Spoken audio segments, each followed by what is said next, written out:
All right. Hey, everybody. Welcome to the show, Perspective with Nick Rodriguez. And we've got my guests, Bret Thomas and Jason Rodriguez. We are just going to be kind of chit-chatting here, talking about different topics of the day. And this is not a news show or anything like that. You're not going to get all the up-to-date information, just kind of our perspective on different things. And so to kind of start it out, I wanted to talk to you guys about what your relationship is with the news or with, current events. When something happens in the world, do you even hear about it? Do you wake up in the morning and kind of check the news?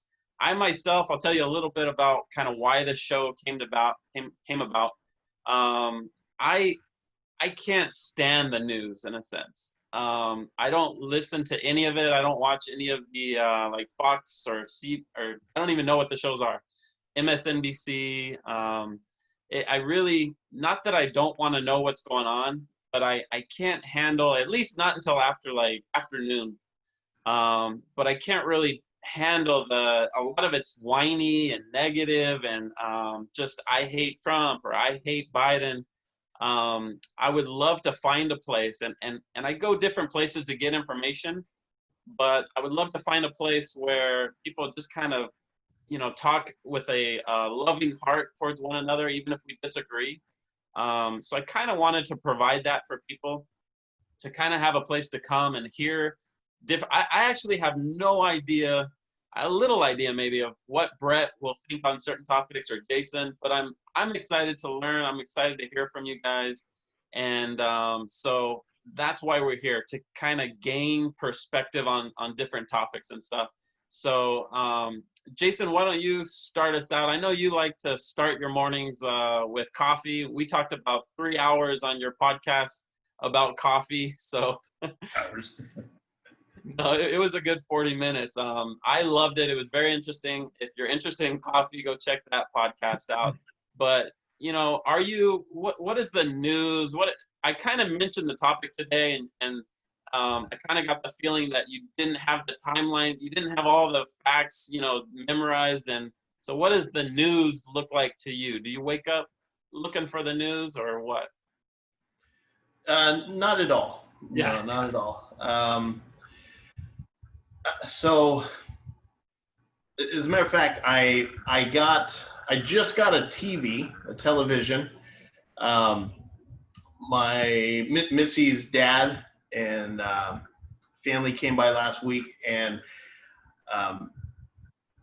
it's my birthday coming up, and so they were gracious enough to go to Walmart. I think that's where they went. They were gracious enough to go to Walmart, and they surprised me with probably the biggest television I've ever had. And it's a smart TV, so it knows my name. It can do Netflix. It's just an amazing piece of equipment. I imagine it has news on there. I don't know. I haven't looked, but no, I don't watch TV. So I don't watch the news. I will go to Yahoo on my phone. Oh, really? Yeah, well, and this is why. There was another one, I think it was called BuzzFeed or something of that nature. It was a little yellow icon on the app. But apparently that was Chinese owned, and Trump, disbanded that. No, I don't know exactly the story, but I think it was Chinese owned, and it no longer exists. Now, I would go there for news, but it wasn't news. It was more stupid shit, like hey, there's a three-headed fish was found in Lake Isabella or something, and just dumb, stuff like that. So yeah, not real big on news. I don't watch sports, things of that nature. So I do go to Yahoo, and the reason I go to Yahoo is I'm a headline reader. So I get my news by reading the headlines. The more salacious the headline, I may pop into the article and scan it. But that's about it. I don't actually follow the news much. Gotcha. And you guys feel free to chime in, ask each other questions or whatnot. It's no problem at all. I want to know if Brett spelled his name wrong. I see it's B-R-E-T. Yep, one T. It's one T. One T. So, Okay. I guess my parents wanted to save ink the rest of my life. I don't know.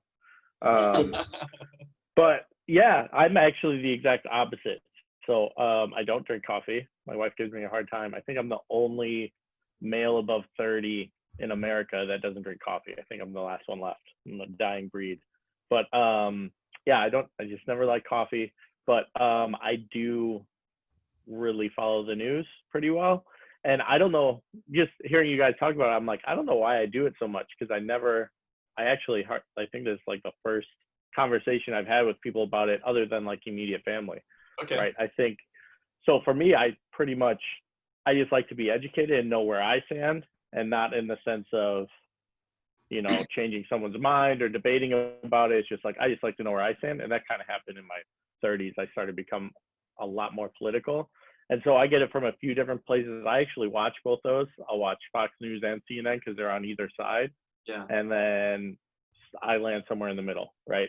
That's unfortunate. I wish there was I think somebody could become a billionaire if they just made like a news channel that didn't have, agendas mixed in, and they just gave the news and the facts. Like, somebody could become rich. Maybe we should start that. Anyways. Yeah, I think they used to call it journalism. Right, exactly. There used to be standards and stuff, and now there's not.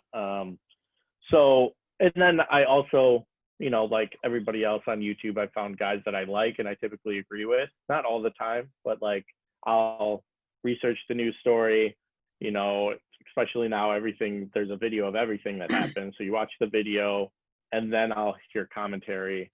And then I'm like, yeah, I agree with that. I don't. And that's pretty much where it stands. I don't. With everything going on, I haven't really been on social media much because I'm just like, I don't want to engage in those arguments. And also for me as a follower of Jesus, I think for me, my Facebook is there for two reasons. Same with Instagram is one, share pictures of my family because I'm out here in California and the rest of my family's in Wisconsin, so they can see pictures and all that stuff. But number one, for Jesus, and getting into that political stuff doesn't do either of those goals. So yeah, I have a pretty strong opinion, but not where I'm trying to convince people of my view. I'm like, no, part of it is I just believe everyone should be able to share their opinion, even if I think it's the worst opinion ever. Like, I'm a big free speech guy, even to the point, again, don't agree with them, but like if leader of the KKK wanted to stand at City Hall and say stuff, I'm like, yeah, they can say whatever they want. Doesn't mean I agree with it. But Yeah. Part of freedom of speech is like, yeah, you can say whatever you want. So that's kind of where I stand, but we'll get into that some more. But yeah, I do follow the news pretty closely. Yeah, and I don't watch any of those channels, probably mostly just because of time. But if something comes on my radar, so I forget if I mentioned it earlier, but you'll never catch me doing like those hot takes, especially like on a show like this. I'll do them, but my hot take would be, okay, interesting. Let me see in a few days what actually happened, maybe even a couple of weeks, and then I'll give my opinion on it. So like today, like right now, yesterday, another video showed up of a man being killed by cops, right? And so Rochester, Jason, you won't know any of this, but in New York, I think Rochester's in New York, right? You might know that. But they're rioting because of this video from like 4 months ago that has come up. So I don't know. I know a little bit about what happened, but I will give it a couple of days and let people kind of whatever, and then go back and kind of flush out and try to see. Mm-hmm. I like what Jason said. He's honest about the headlines. And that's kind of why I want a place where we can learn to get past those headlines, because a lot of times the headlines are just horrible. Learning how to actually, I'll give an example because it's they'll say Trump said this. Well, he probably said it, but let's go and find the actual video, watch 5 minutes before and 5 minutes after, and let's see what actually was going on, what, context. I kind of found myself doing that for Obama when he was president. I'm really passionate about like, what's the truth here? And so I get in trouble for both sides because it always looks like I'm sticking up for this president or that president, when really I just want to know the truth. I want to know the situation. And so that's what I will do. I will dive in. You kind of mentioned I used to like the TYT, the Young Turks network. They typically used to be, I felt, pretty in the center. But I can't even watch them now because it feels too whiny. I'll always say whiny. I can't stand whining. But anyways, so it's interesting to hear your guys' ideas about the news and stuff. The main topic we were kind of address was the topic of the Kyle Rittenhouse. Bret, do you know how to say the last name better? I don't. No, I don't. I just call him Kenosha Kyle. That's kind of the thing that picked up. So Kenosha Kyle, it's easier. Kenosha Kyle. So this one subject, it'll kind of bleed into different ones, but to kind of get us all on the same page, basically, probably a little over a week ago, a young man named Kyle, I think he was like 17 years old. He crossed state lines, but it was like 20 minutes away. He had I don't know what kind of gun it was. It looked like it was a AR-15 type of a gun. Yeah, it's AR-15. Okay. And at first, the story was this kid shot up a couple of people and a couple of people died, and he was a Trump supporter type of thing. We found out there's a lot of details, but briefly, he was there like the whole day, cleaning up stuff, doing stuff. He didn't necessarily seem like he went there to kill people. It looked like he went there to kind of help out. But as the night gets dark, it gets crazier and crazier, right?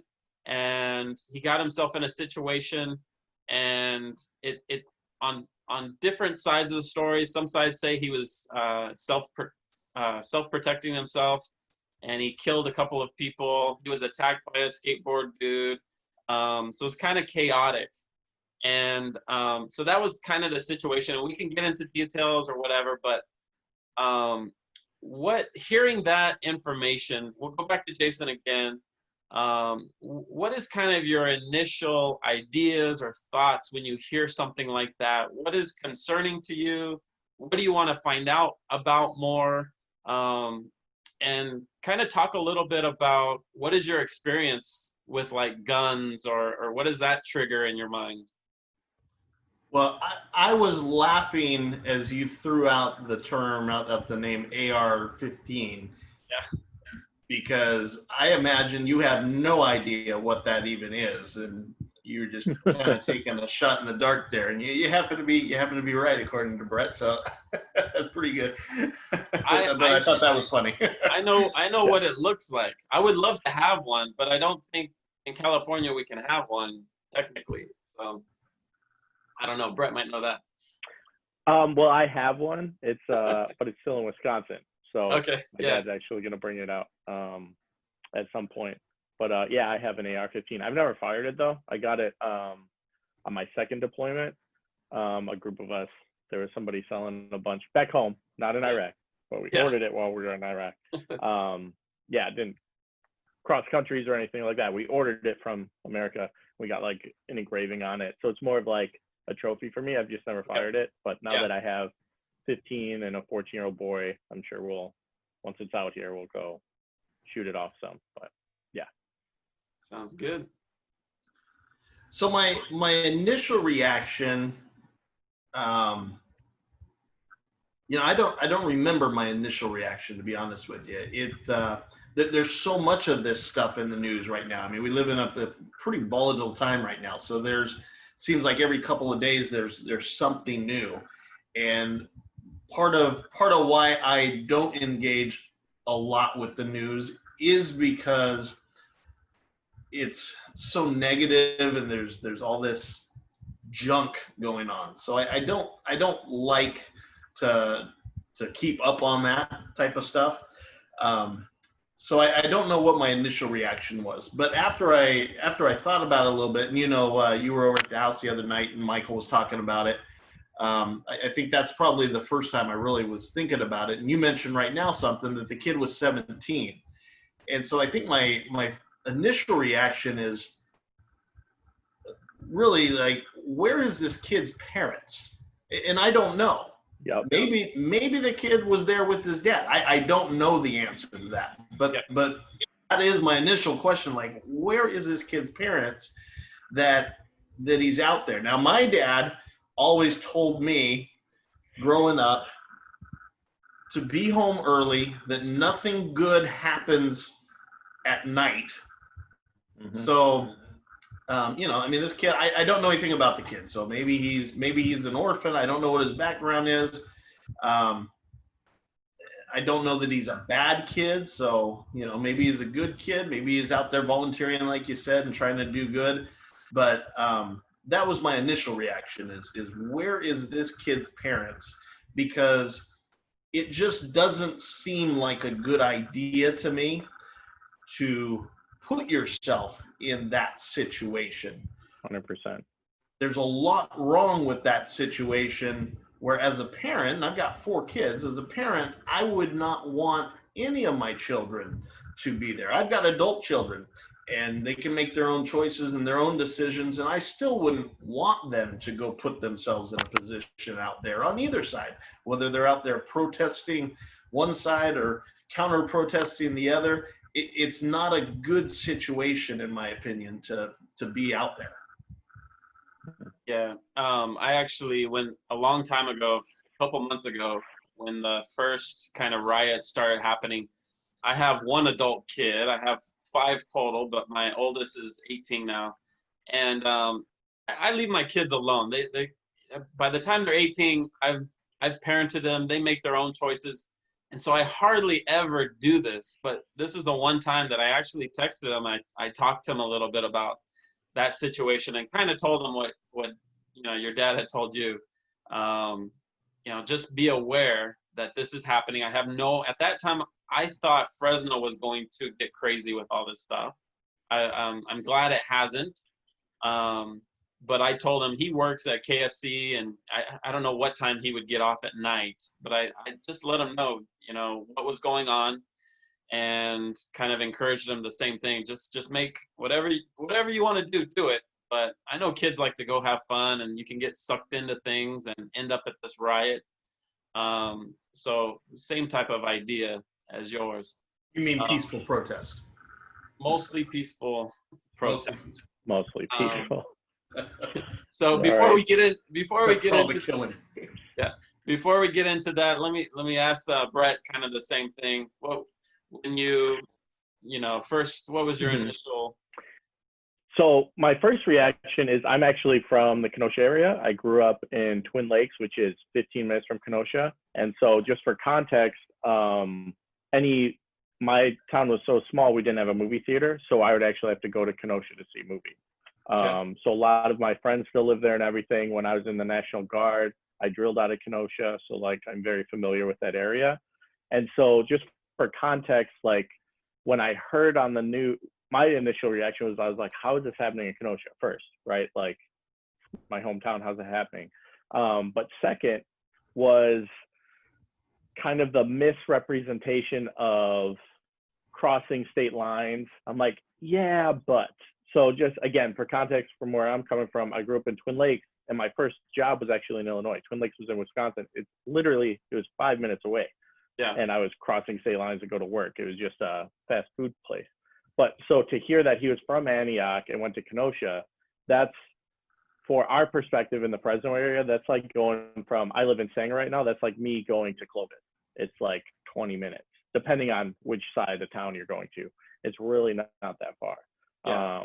20 minutes is probably too far in some areas. So, and then also, so I dove into this and like tried to figure out all the facts and everything going on. So from what I've understood from the facts that have been released is, so first of all, I agree 100%. I'm like, why are you there? I literally had the same conversation with a friend my age who's 35 that things were going on in Burlington, a nearby town. And he was like, oh, I'm going to go there with my gun and help protect stores. I'm like, bro, don't. You have kids. Like, you're 35. Like, stuff can be replaced. I'm totally against the rioting and the tearing down, but I'm also, I try to put Jesus first in everything. And I'm like, you're a father, you're a husband. That's not your business. Literally, it's not your business. You don't own that business. I'm like, I appreciate your heart to try to help your community. And I love that. I love trying to help your community, but not at the expense or the risk of him losing his life. So my same thought is for this, but even more so is I'm mad at the mom. I'm like, the mom actually drove him there and dropped him off. Okay. And I'm like, what are you doing?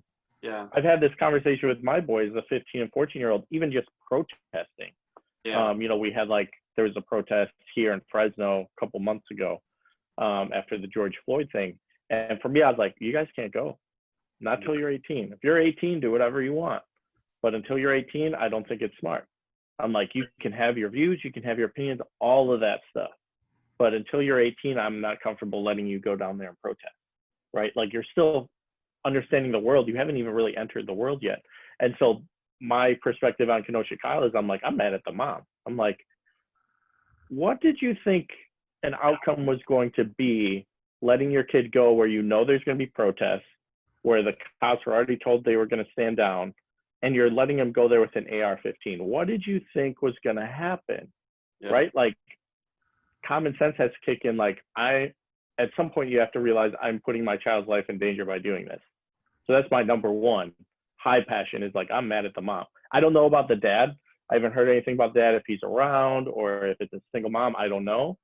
But either way, I know that the mom dropped him off, and I'm like, that's not acceptable.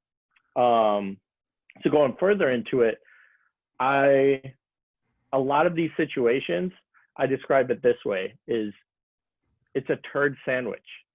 And what I mean by that is it's just a mess. These situations are just bad on both sides. It's just a bad situation, but yet somehow the media tries to explain it where there's a saint and there's a Nazi. Like, it feels like that all the time. And I'm like, how about there are mistakes on both sides? And because it's a turd sandwich, our best outcome is that we just have to smell it, right? Like, but people have this perspective of, oh, it's this bad situation, it should end up being a great thing. I'm like, well, it's not going to be. You have a 17-year-old there with an AR-15, you have him getting attacked by somebody with a skateboard, which, again, I'm like, I wouldn't attack somebody that's holding an AR-15 with a skateboard. I don't think that's very rational. And then also somebody that came up, I don't know if you guys watched the video, but he came up with a Glock and was going to shoot him execution style.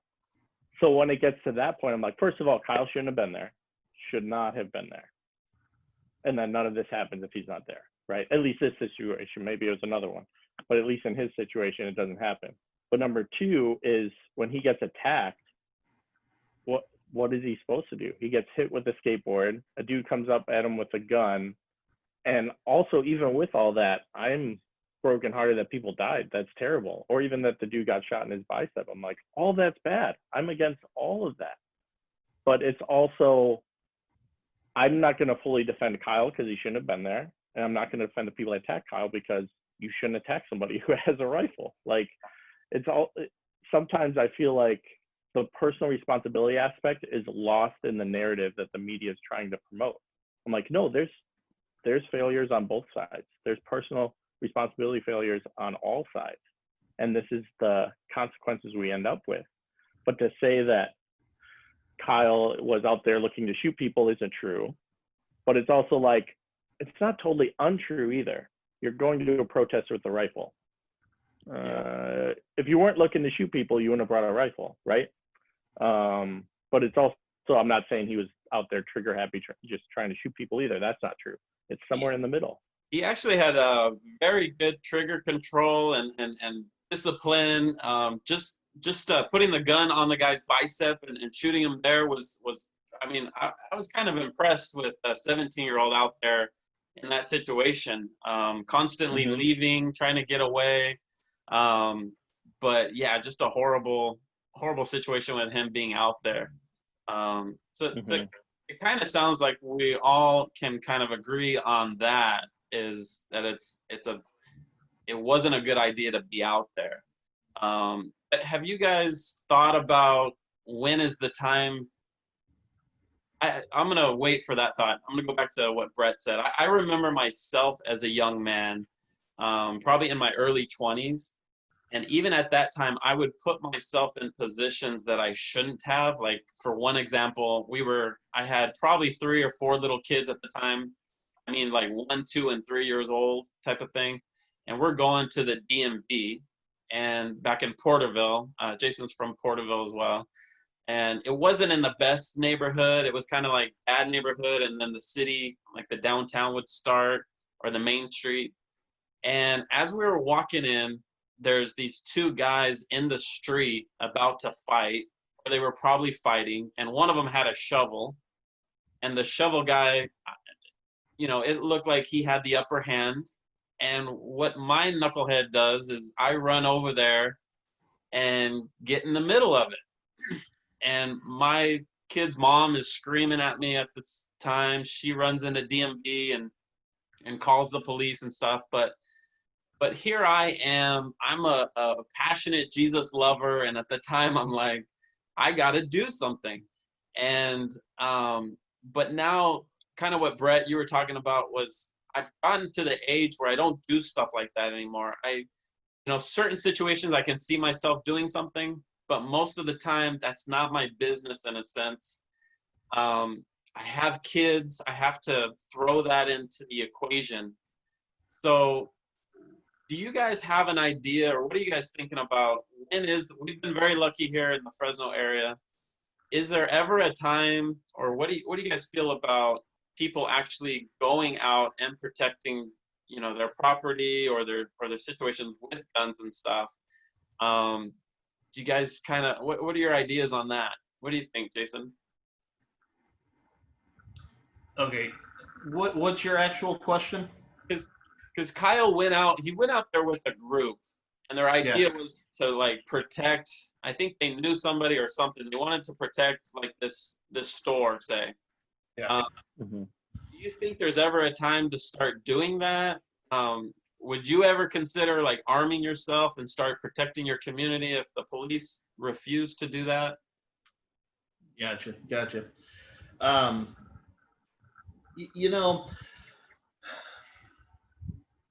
I think that in any situation, you just have to think it through all the way. And in like your story about the shovel guy, and I'm sure we all have stories of when we were young, because when we're young, we do stupid shit.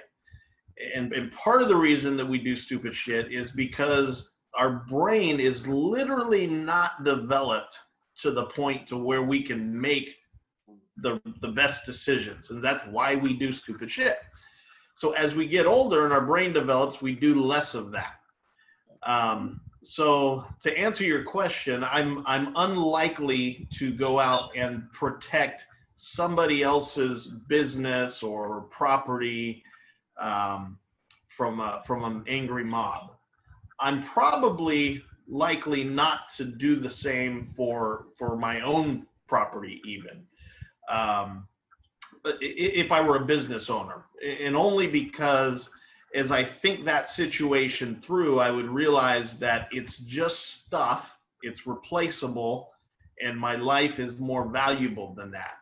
Another thing that my mom taught me was that you're only going to die when it's your time to die. Now, her point was, if you go out and put yourself in a situation and it's a bad situation and today ain't your day, you're not going to die. But you could get maimed, you could get hurt, you could end up in the hospital, break your bones, get disfigured. I mean, there's lots of bad things that can happen to you because you're in that situation without you actually dying. And with this kid, You know, that whole situation is really bad on numerous fronts. Obviously, there's two people who lost their lives, and I don't know, you know, I don't know what their lives were like. I don't know what their situations were, but there's two people that are no longer here.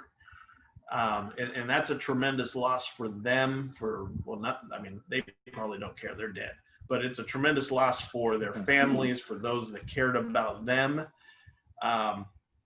The young man is still alive, and I don't know what will happen with him, but whether he ever spends a day in prison or not, that young man's life is changed forever, because he took the life of two other people. Whether he did it with the intention of doing that, or whether it was self-defense and accidental that they died, nonetheless, he, I'm sure, will carry the weight of the fact that he took the life of two people and hurt somebody else. So it's an unfortunate situation. So I don't know if that answered your question, but would I ever? I don't know. Things would have to get bad. So I mean, yes, there may be a time when I would take up arms to protect, but not over this stupid stuff. What about you, Bret? What are your ideas on that? I'm kind of in the middle. One of the things at the church I pastor at, one of the things we talk about, and we have a teaching team and all the pastors get together before somebody gives a sermon. And one of the things we talk about that's really helpful is like passion level. So what that is like, yeah, I have an opinion on this, but my passion level's a 2. Doesn't really matter, right? Or my passion level's a 10. For this, my passion level's like at a 3, maybe a 2. And the reason for that is the reason it's not a 0 is I feel like there's something oddly patriotic about it. But so I can see why people would want to be out there in their communities, and I'm all for supporting your community. I'm all for that stuff. But then it also gets into this macho, I'm defending my friend's business, which I'm not comfortable with. Just because that can kind of, I don't know if macho is the right word, but kind of this ego stuff, like, oh, I got a gun, I'm a tough guy. Like, I like to avoid that stuff. But with that being said, I do love my community. I love the Kenosha community. I'm not there anymore, but I do understand that aspect of wanting to preserve your community. But again, I try to view everything through the lens of being a follower of Jesus. And I have this conversation again with a close friend of mine that I went to high school with, like, your life's more important than the stuff. And so, number one, I'm totally against rioting. I'm totally against looting. I am all for protesting. But unfortunately, when you have, especially in these recent weeks and months, we've seen the peaceful protests, and I can't stand the term mostly peaceful. I'm like, that's like saying I mostly kept, it's like saying Kyle mostly didn't kill everybody there. He killed 2 people, right? Like it's not honest. Mostly peaceful. I actually cringe every time I hear that now. I'm like, that means it wasn't peaceful. So it feels like there's an agenda there. Anyways, so with all that said, as being a follower of Jesus, I totally agree that a person's life is way more important than stuff. Stuff can be replaced, but I'm totally against the people burning that down, because then it gets more complicated. Then it's like livelihood. If that's someone's business, now they can't support their family. Now all of a sudden they're out on the street, and then you start getting like, well, what does that mean in livelihood and your life? It's different, right? It's material things, but it's also can get to a point, things that you need. You need food, you need shelter, you need water. And if you start messing with that where people can't afford that, now we're talking about something else. So I'm honestly just in the middle. I personally wouldn't go out there because I have a family and that kind of thing. But also, I don't know if there's like some solution. I think for me, it all goes back to personal responsibility. And so I just pray that when those situations come up, that there's no damage or less damage than there's going to be, that no one's injured, no one's hurt, everyone goes home safely. and that people protest appropriately. Yeah, I think I'm a little more erratic. I guess my initial idea is like if I had a business, I was down there, I would have all the guns in the world. I would, that's my first thought is like nobody's coming near. Like I'm gonna barricade, say don't come, and then I start doing what you guys are talking about, kind of taking it back and going, well, at what point should I kill someone? A warning, group of I'm afraid, I am scared of like riots, big groups, kind of what you said earlier, Bret, about even protests. If they're going to be peaceful, I'm still not going down there because I know how quickly things can change and get crazy. I don't like that stuff. But I feel that passion inside of me to get in those situations. I got to fight it. But I think at some point you have to kind of decide, hey, this city is not, the police or whatever is not protecting my stuff. I got to count it as a loss and get up and go somewhere else, or just make another plan. And so it's a difficult situation. Let's jump to the incident that started these riots. And I think man, the name is blanking on me, but Jacob Blake. Jacob Blake. Jason, just so you know, I don't know if you saw this.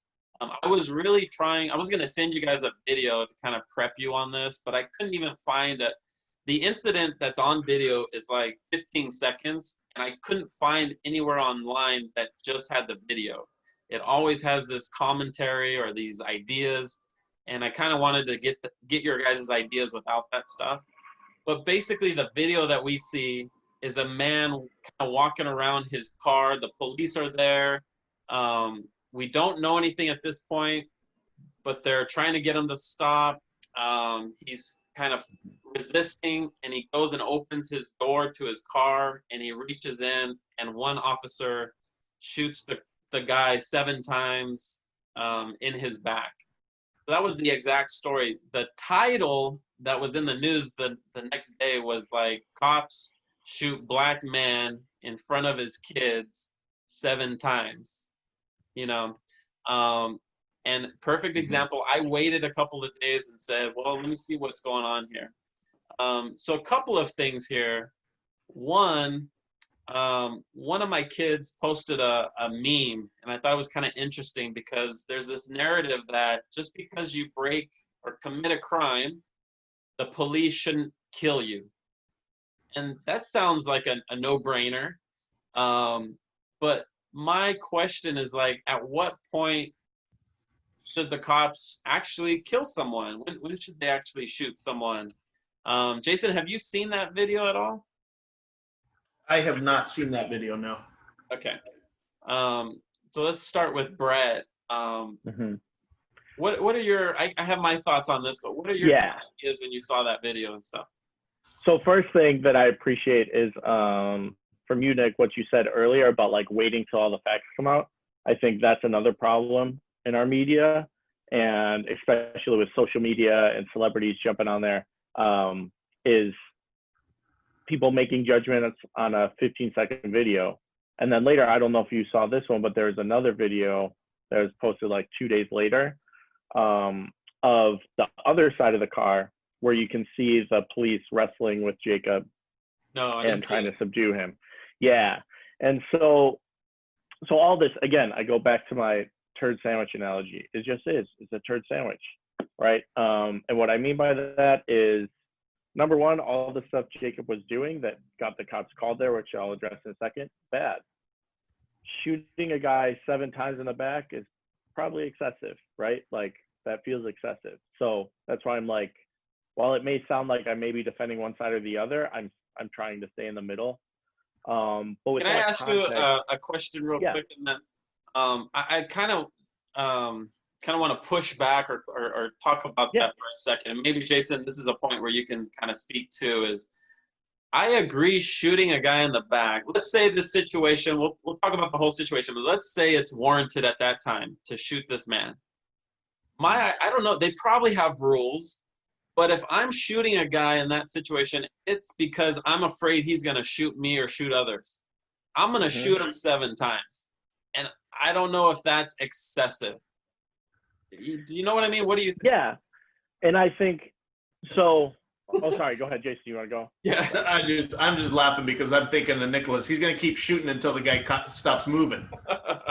I'm going to kick him and I'm going to make sure. Yeah. 'Cause I've seen the movies. I've seen the movies where you walk away and he does one of these things and you're dead. That's not happening to me. Or like Michael Myers, they cut his head off and he's still alive. Yeah. Yeah. Yeah.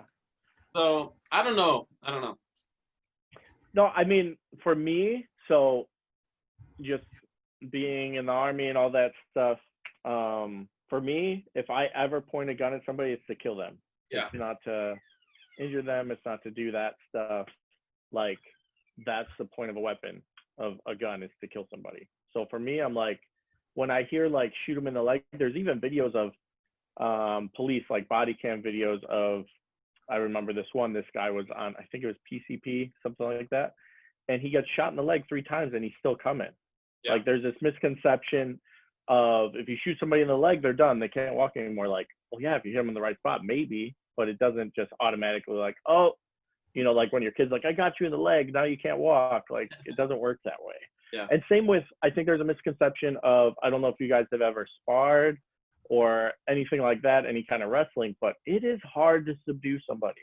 Yeah. It's not this easy, like, especially somebody that does not want to be subdued. Like, it's hard even with people.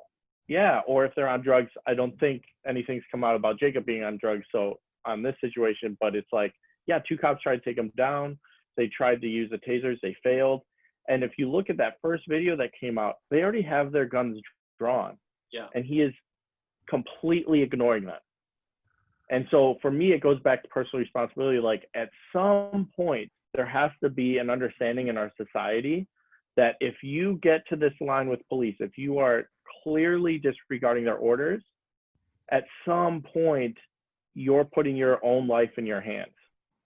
Like, that's my perspective. Like, you can see from the video, the front cop already has his gun drawn, and Jacob goes into the car and he pulls on his shirt. And so at some point, where I don't think there's an exact science to it, but it's one of those, like, we need to instill back in people, like, have your day in court. Yeah. Like, if you're wrongfully being detained, if you're wrongfully this, just do it, especially now with all the video evidence. Yeah. Everybody's recording everything. Anytime flashing blue lights turn on, somebody's getting their camera out and recording it. So all that said, I don't believe 7 times was right, but I'm also like, but there has to be some margin for error. This cop is probably scared for his life. Yeah. He doesn't know what he's reaching for, right? And also all the context, when you look into it, he had a warrant out for his arrest. He had stolen the girl's keys. I believe it was his ex-girlfriend, or I'm not sure if it was the mother of his kids, but it was his ex-girlfriend.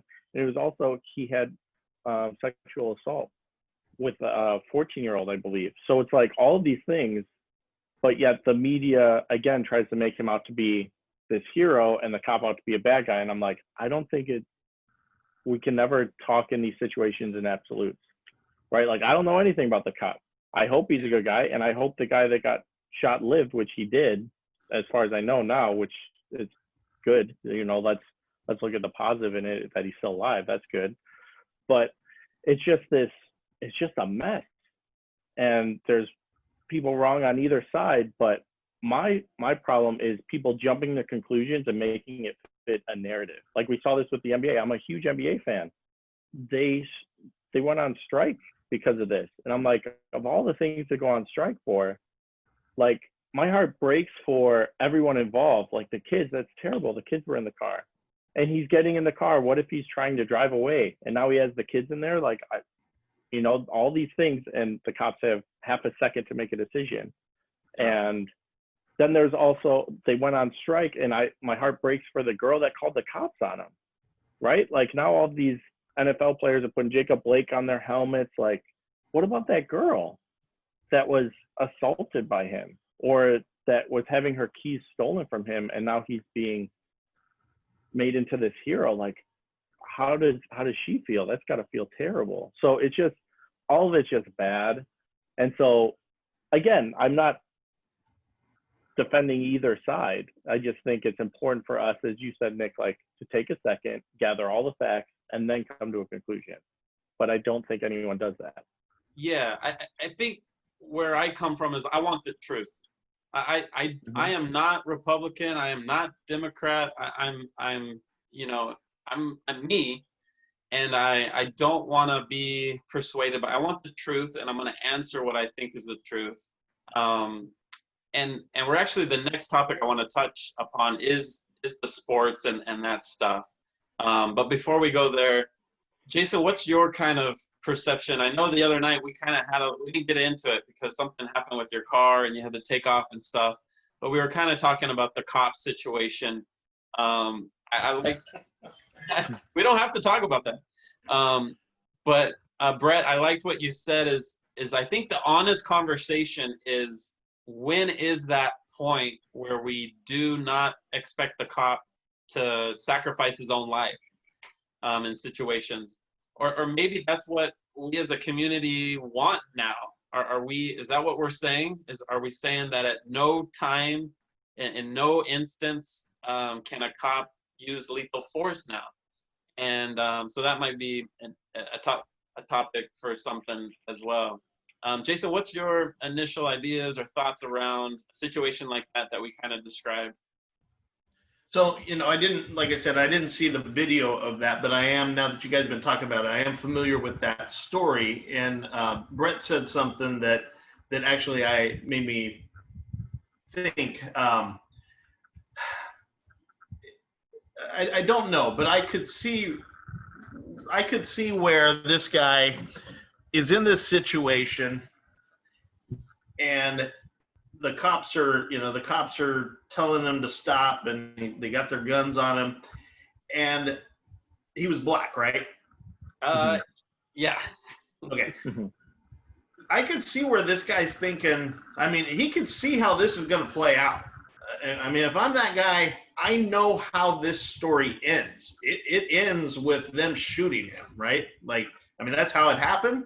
But before it happened, in his mind, he could have very well been thinking, dude, I'm going to get shot right now. I'm going to get shot. And so maybe he's trying to get to the car to get the hell out of there, and try not to get shot. I don't know. But,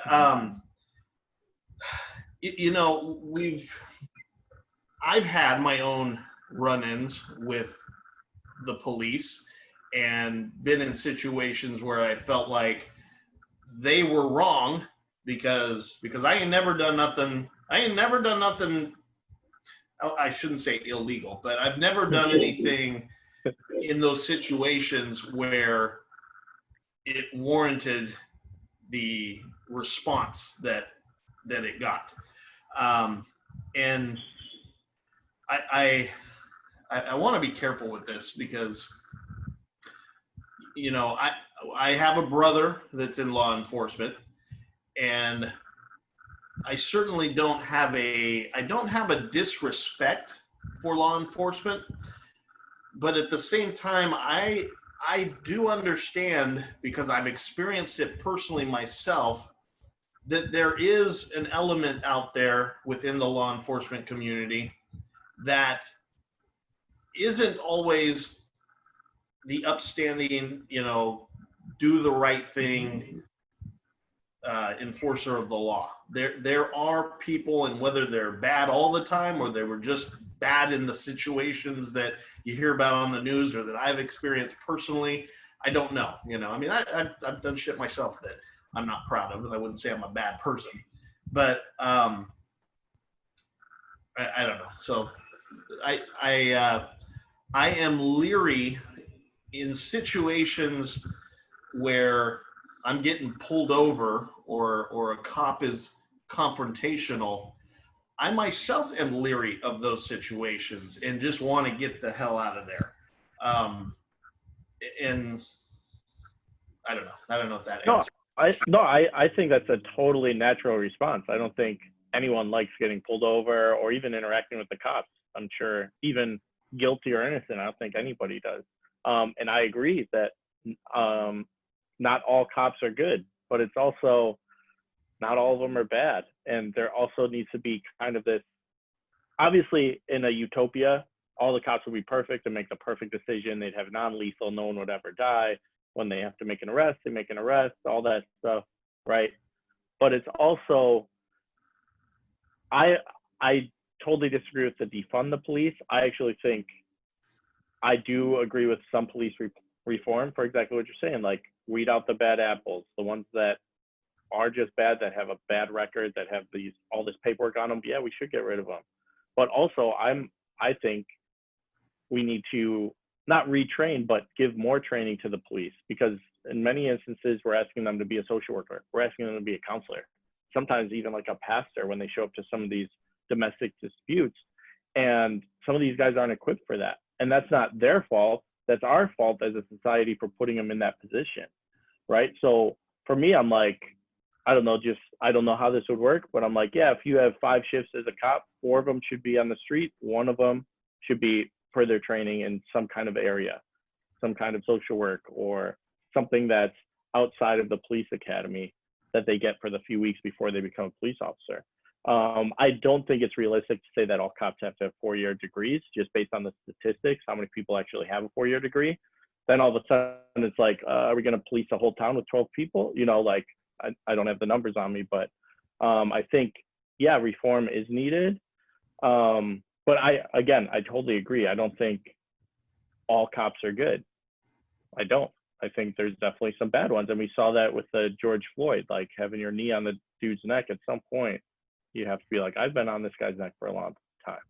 And so I think that's one disappointing thing for me in that aspect is I think everyone in America agreed that that was wrong, that the cop was clearly in the wrong in that situation, but yet somehow it caused division among people.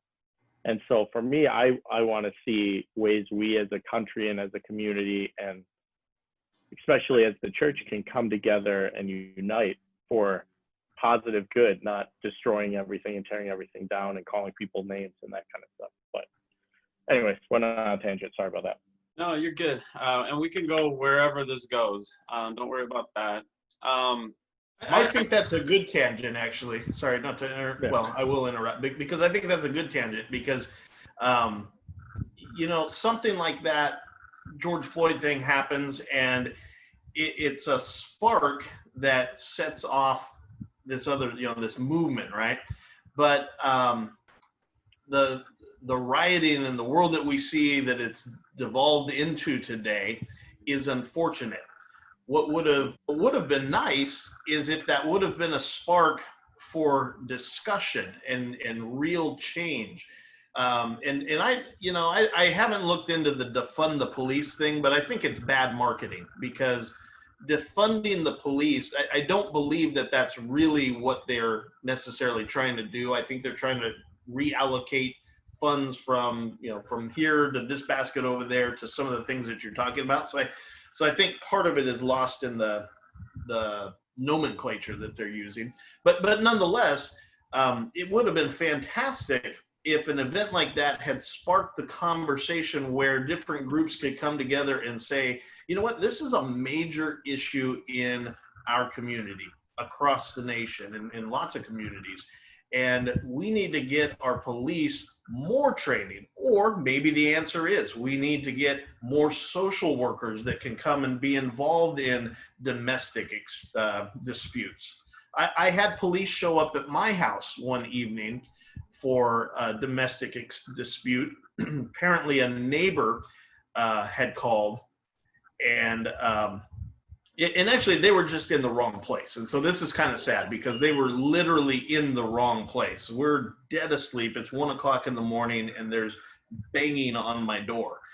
And after I wake up and realize there's banging on my door. Now, mind you, at the time I lived in a gated community in a locked building, and there's somebody at my door banging on the door. So from my perspective, I'm going to that door and somebody on the other side means to do me harm. And so I'm going to that door to handle business. It just happened to be that there were 3 armed policemen pulling their guns as soon as I opened that door. So I stood down pretty quick because, like the stories in the news, I know how that story ends. Yeah. Now, they had no business being at my house. That they were in the wrong place. But a situation like that, there, maybe social workers might have been a better answer with the police officer. But I mean, that could have gone real bad had I actually been the guy beating my wife. That probably would have been a real bad situation. Now, I had nothing to hide, so I was like, I let him in. I mean, it pissed me off. Don't get me wrong. It really made me angry. And I don't know if I would handle that situation the same way, put in it again. But anyway, there definitely needs to be change. And I think these situations come up and they make the news headlines in the news. And it would be much more productive if people could get together and actually sit down and iron out a plan to make the change versus go burn the cities down. Absolutely. I agree. Yeah, so a couple of points there. If you saw the video, Jason, of these cops dealing with this situation, I think you would feel the same way even. But I know Bret probably thinks this. I'm curious. But what I was thinking is, oh my God, this is such an easy situation to take care of. And this situation, like, can we sweep his feet? Can we? I mean, it's very. I mean, he didn't have a weapon. It didn't seem like it at the. I mean, it's just the quality of policing is horrible in a lot of these situations of them being capable of taking a man down. I understand when it's 1-on-1, maybe 2-on-1. How many officers were there, Bret? I think there were 2. I think there were only 2. I think. So, you know, I know there were at least 2. At least 2. It's there's a conversation there of the training, like Bret mentioned. There seemed to be 100 different ways to handle that situation before he even got around to the car. But to be honest, kind of to go a different way, my initial thoughts is if you resist the cops, you shouldn't expect to get out of there alive. And that's a horrible thing to say, and I don't think it's true necessarily. But that's my idea is like in your situation, Jason, it's a perfect example. We don't know. We have to give the cops every room. We want to calm them down in every situation. We want to do everything we can as citizens to not make the situation worse, or walking away and going for a weapon is probably the worst thing you can do. So anytime I have yet to see a video where someone is giving themselves up to the cops and the cop walks up and says, "I hate black people," and shoots them. To me, that would be police brutality. That would be racist. That would be a whole different thing. And all these videos, I just haven't seen that. And so I think we're making, I would love to have some other, I mean, we're all pretty white men here. Eventually I would love to talk about that whole race. I want to talk to Missy at some point. But I just don't see the clear-cut police brutality. I think the police are making mistakes. I don't think they're doing it the correct way. There's got to be more training and all that. But I don't think it's just cops killing black people, if I want to say it that way. I don't know. You guys have any thoughts on that? Yeah, I mean, for me, I don't think it's, again, I try to look at the facts and the stats on everything, and I don't think the narrative fits the statistics. But I will say, even with that, like one person dying unjustly is wrong. Yeah. Right. I think we all agree with that. So it's tough. I was actually talking with one of my friends about Black Lives Matter, and it's one of those.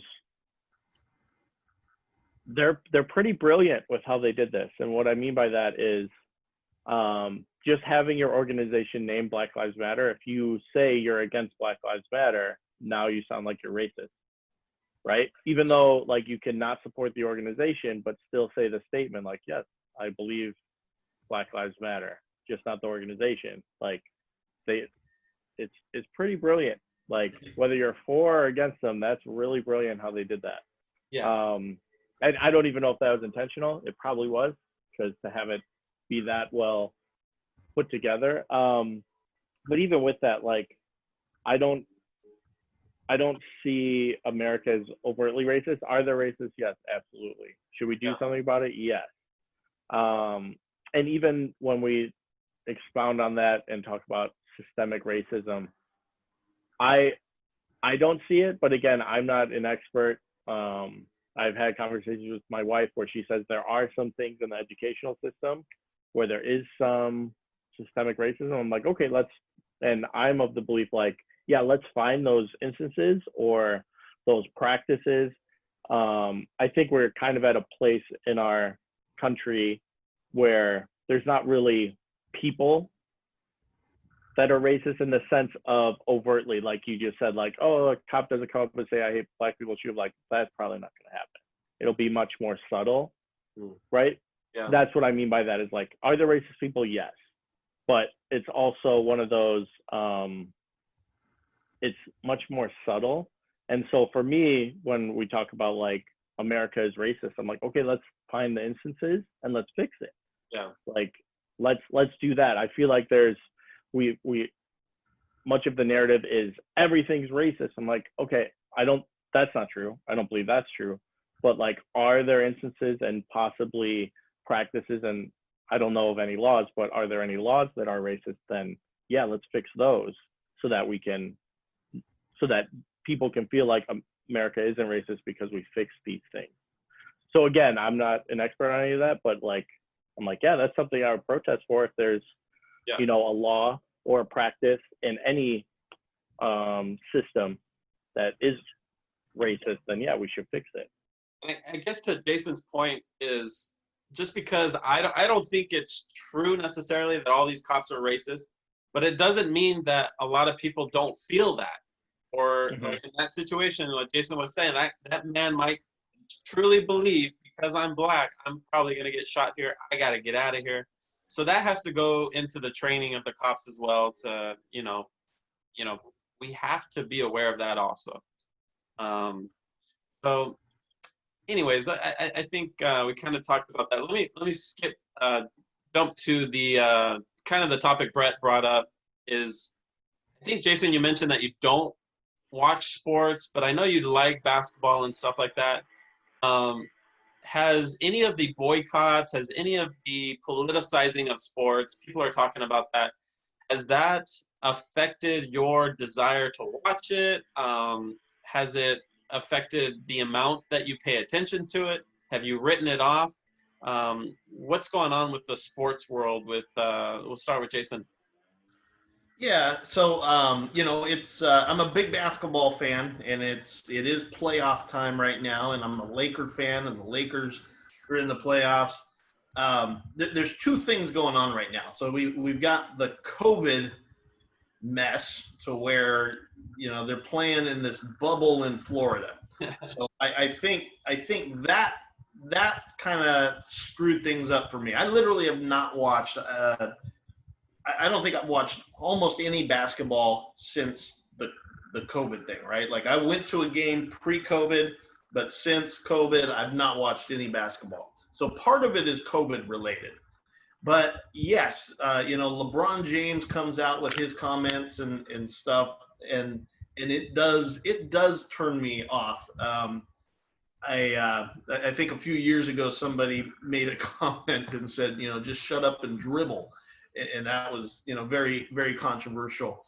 And I joke about it, but I do kind of feel like I do kind of agree with that in a sense. Like, I want to watch basketball. Now, that's not to say that these guys can't have opinions and that they shouldn't use what platform that they have in terms of their social media followings and stuff like that. I mean, that is all fine. I mean, we all have a right to be able to use, what influence we have to make a difference in the world. So I'm not suggesting that he shouldn't do that.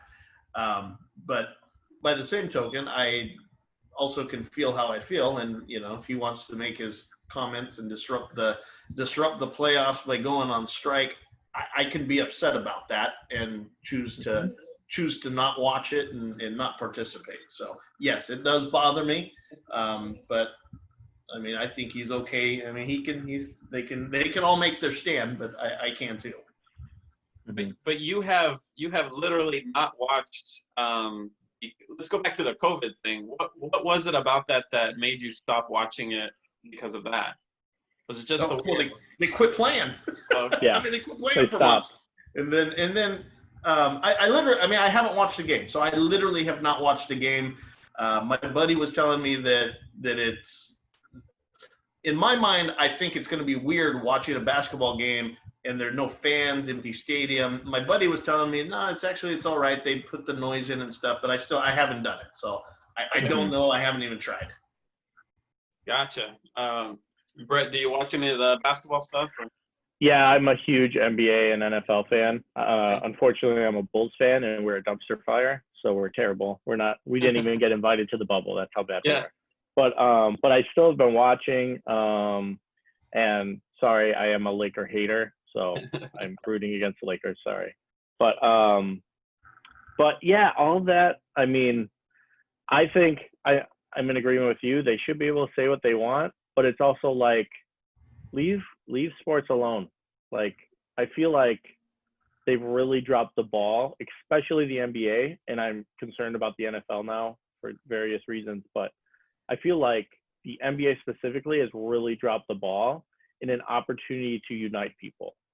They've done more to promote the division than they have to unite people.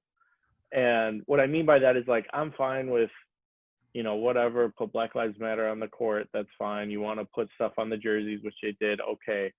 But to then strike over the Jacob Blake stuff, I'm like, that almost pushed me over the edge where I don't want to watch it anymore.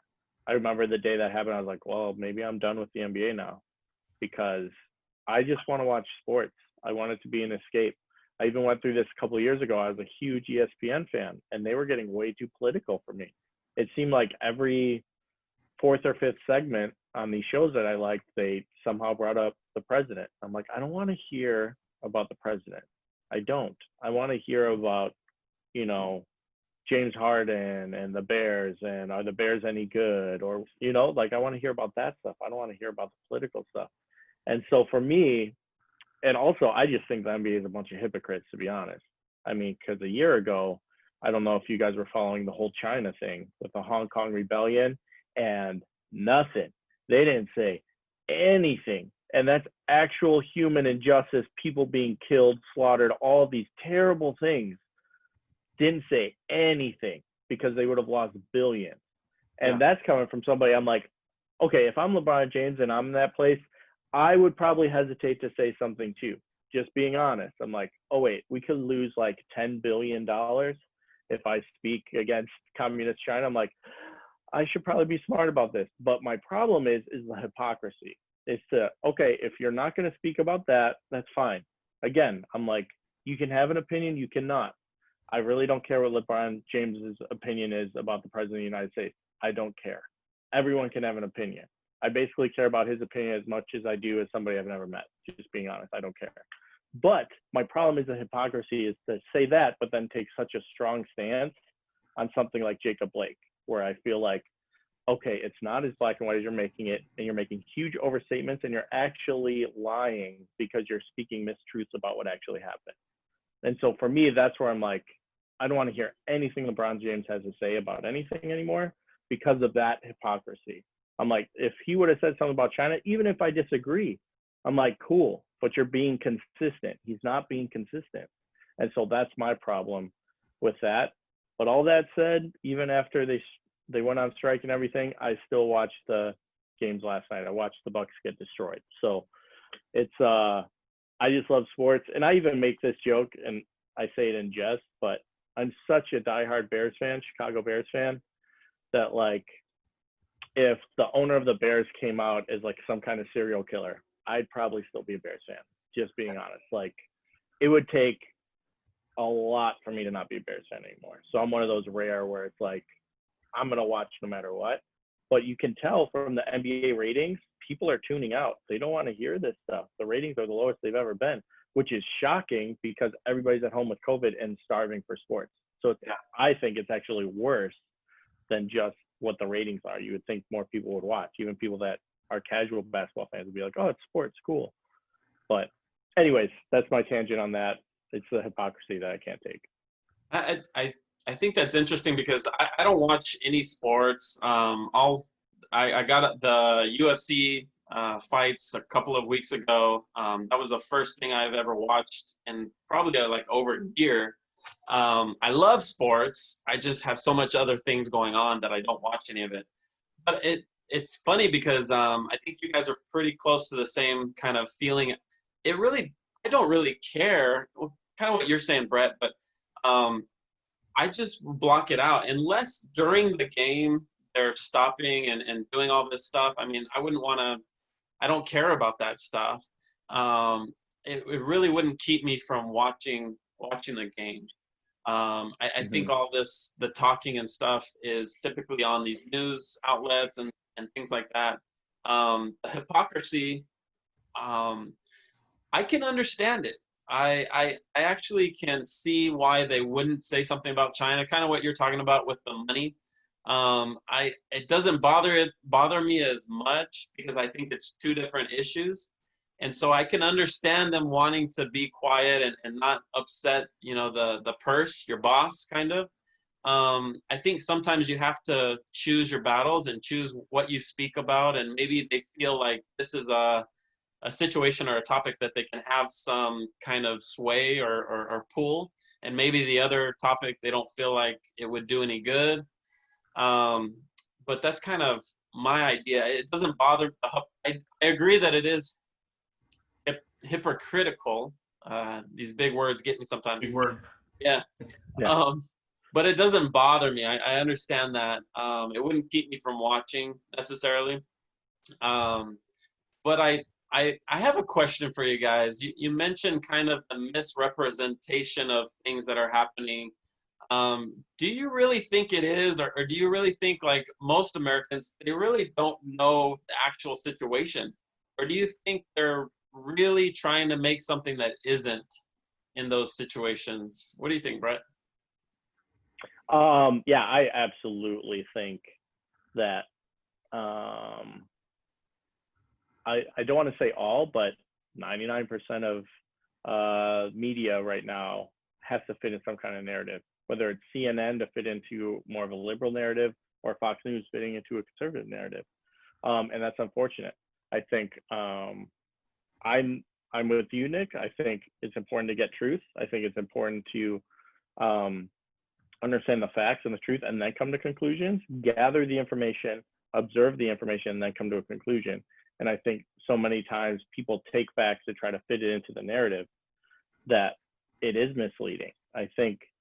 And unfortunately, we've seen because of social media, many people get their news from social media. Many people get their information from social media, which, again, I'm a fan of freedom of speech, but I think the public needs to be more educated on what a good source is, right? Like, what is a good, reliable source? Not your friend from Alabama that posted something that they heard somebody else say, right? Like, nothing against Alabama. I just pulled that. It could have been anywhere, Montana, whatever. But you know what I'm saying? I don't trust anything I hear from Alabama. Right. Exactly. Especially because I don't like Alabama, the football team. They're too good.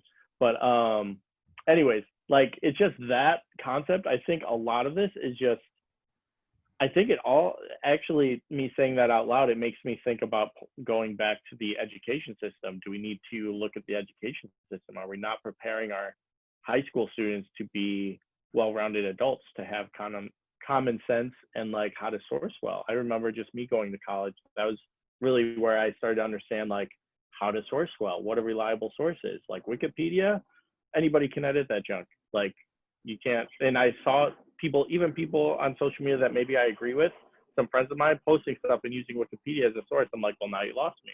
That's not a reliable source. And so I think that's part of it. Maybe we need to teach our high school students in the America education system, however you want to explain it, that no, you need to understand like what a reliable source is. Like, I think that could really help resolve some of these issues. So going back to your question, yes, absolutely. I think many people, and I'm probably guilty of it too, when I hear something, I kind of lean one way through my experience and stuff, and that's natural. But I try to gather the information and then make a conclusion. So I think going back to your question, yes, I do think many things are dishonest to fit a narrative that fits what people want. So I 100% agree with you on like the big news outlets and stuff like that. What about like LeBron James though? Well, I even think so. LeBron James specifically, I think this is going to sound. I want to be careful with how I say this because I feel like certain groups, and it's true on either side. So I don't want to generalize just, you know, the left, but I do feel like LeBron James is being promoted as a spokesperson for the left, meaning he is promoting a lot of that narrative. And I don't know if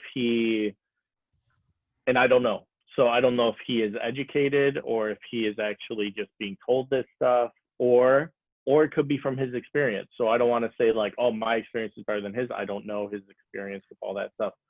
So I do feel like with LeBron James, he is in a sense being used for the narrative. And I think there's other celebrities that have fallen into that.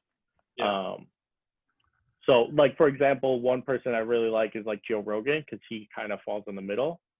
And like, I feel like I like his process. There's stuff I totally disagree with him on. I think some stuff he's just crazy, but I do like his process of like gathering information and looking at both sides, and he feels pretty even-handed, at least politically. So stuff like that, I'm like, I appreciate that, and I try to implement that in my views and perspectives on things. Yeah. For right or wrong. I'm probably wrong on a lot of stuff for sure, but. Gotcha. Definitely. I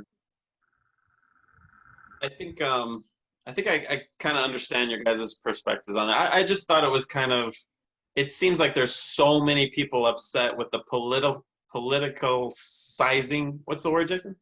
Politicizing? Yes, of sports. Where to me, I just ignore it. I wouldn't care. I just put it on and whatever. So I was interested to hear from maybe you guys who actually watch it, because I don't watch it. Going back to, let's talk a little bit about the COVID thing. Did you see, Jason, of the Nancy Pelosi situation? Yeah, I did. Okay, what was your initial idea on that? Yeah, she got set up, man. She got set up. Okay. Do you care? I don't get. No, I don't care. Yeah. I don't care. But I mean, the thing that I do care about is the thing that I do care about is that people's livelihoods have been taken away by this thing, and people aren't able to do what they need to do to put food on the table and to make a living for themselves. So that part of it I do care about. I don't care about Nancy Pelosi and whether or not she took her mask off or got her hair done illegally. I think we should all be able to get our hair done illegally. But they opened up the salon, so you can go back and get your hair done now.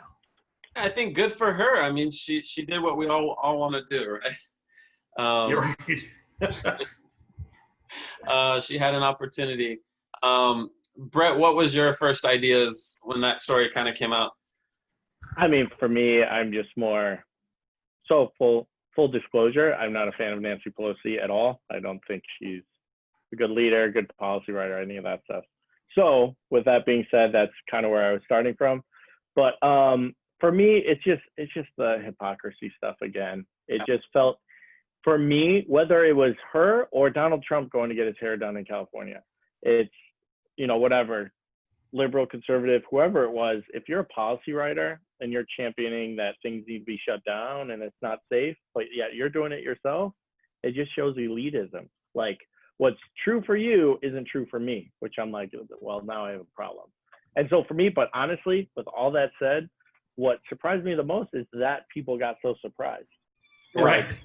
Right. Why are you surprised that a lifelong politician, hey, Bear, you want to come say hi? Come say hi. Bear, how old is Bear? He will be 3 in November. Say hi. Hi, Bear. Can you say America? Oh, yeah. Oh. Oh. Well, COVID moment, apparently. But yeah, with all that said, like, I'm like, why are people so surprised that a lifelong politician did something shady? Right. Yeah. I'm actually more surprised that that stuff doesn't come out every day, for conservatives and liberals. I'm like, we put these people on a pedestal that if we agree with them, we think they're, Mother Teresa. I'm like, no. Yeah. Yeah. I think that's super true, like in the church life as well. Yeah, my kids love this little child Bear. Can you say hi? Say hi. Hi. Hi. I love Are you the. enjoying time? Can you see his hair, Jason? Yeah, I was gonna say you gotta get some product in that hair. That needs to go. That needs to go straight up. For sure. So, yeah, I thought it was funny or whatnot, but I learned early on. I kind of, just because of my story, not to ever put these people on pedestals like pastors, politicians, anybody I look up to. They're just people. So I thought that was interesting. COVID has definitely changed a lot of things. Has it really affected my life? Hasn't been too much affected by it. So I feel horrible. Sometimes people ask, like, how is everything going? And I'm like, everything's going great for me. And so I kind of almost feel bad about that. I know it's affected the church for you, Bret. Jason, I know Missy wasn't working for a long time, but are you guys okay, or what's going on with that? We'll do Jason first. Me first, okay. I read an article, I think just this morning, about minivans and food lines, and I have not seen this, okay, but this was apparently across the nation. The effect has been so dramatic on people that, soccer moms and people that, 6 months ago to a year ago were making hundreds of thousands of dollars a year are in food lines now with their minivans food lines. Yeah. I thought you were talking about like drive-throughs. Well, they were with their car. They're driving through, getting the bags of groceries and stuff. So, gotcha. I was not aware of this because my life has not been impacted in that sense. I've been working the entire time, and while, like, to your point that Missy had some time off, while she was off for a few months, she was still getting paid. She hasn't been able to be in the salon, so there's that part of it where she lost some income. But yeah, I mean, we're fine, and I haven't seen these millions of people that have been unemployed, and so shame on me for not I guess for not seeing that and being probably more apt to help and see where the needs are in the community. But yeah, I was a little surprised when I read that, and I heard some statistics just yesterday about the impact of the unemployment, how it went, a few months back before COVID, what the unemployment numbers were, and then what happened to the unemployment numbers in COVID. I mean, it was literally like millions and millions of people that went from being employed to being unemployed. So there are definitely people out there that it's had an impact on. And I remember meeting one girl at a restaurant where she talked to me early on in the process, and she mentioned that she was concerned about the buses here in Fresno. That, gosh, I hope they keep the buses running, because how am I going to get to work? Little did she know that her restaurant that she worked at was going to get shut down, and she wasn't even going to have a need for the bus to go to work. So I unfortunately, I don't know, fortunately, unfortunately, I've been blessed, and I haven't come in a lot of contact with people that have been impacted. So I feel kind of bad for that, but yeah, we're good. Yeah. Bret, being a part of the church and stuff, you probably have a bigger outreach and feel. What's been going on with that? Well, for me and my family, I kind of fall in the same place you do. Is yeah, we've been working from home. So other than that, really kind of unaffected. So thankfully, praise God for that. Like, our income hasn't changed, which is nice. As far as the church, it's challenging at first, but I think like everybody, we're kind of figuring it out. So we started meeting in person. Oh, what was it? 2 months ago, something like that, somewhere in that ballpark. Started meeting outside. Before that, we have a great guy at church, couple of guys at church that are great with like video and editing. So while that was a challenge, like, I know for me it was super weird preaching for the first time to a camera instead of people. You Yeah. think like, oh, that'll be easier. Like, no, it's way harder because you're not getting any feedback. You're not able to feel the room, what's going on, that kind of stuff.